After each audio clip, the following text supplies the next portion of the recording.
কেন যারা তাকওয়া অবলম্বন করে, যারা আল্লাহ সুবহানাহু ওয়া তাআলাকে ভয় করে, তারা হচ্ছে আল্লাহর ওলি, তারা হচ্ছে আল্লাহর বন্ধু। যদিও বা আজকে আমাদের দেশে দেখা যায় নামাজ নাই, রোজা নাই, সেও বলে নাকি আল্লাহর ওলি।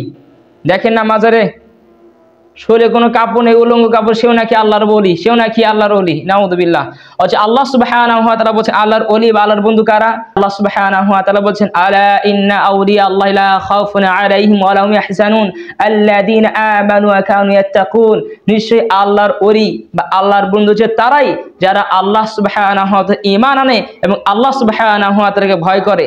যারা আল্লাহর বন্ধু তাদের কোনো ভয় নেই, তাদের কোনো টেনশন নেই। আর আল্লাহ সুবহানাহু ওয়া তাআলা বলছেন যে আল্লাহর ওলি বা আল্লাহর বন্ধু তারাই যারা ঈমান আনে এবং তাকওয়া অবলম্বন করে। যে চেনে না জুমার মসজিদ কোনটা, সেও নাকি আল্লাহর ওলি।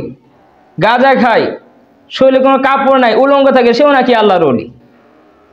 ভণ্ডামির সীমা থাকা দরকার। তো আল্লাহ সুবহানাহু ওয়া তাআলা বলছে আল্লাহর ওলি কারা? তারাই যারা আল্লাহ সুবহানাহু ওয়া তাআলা ভয় করে, ঈমান আনয়ন করে।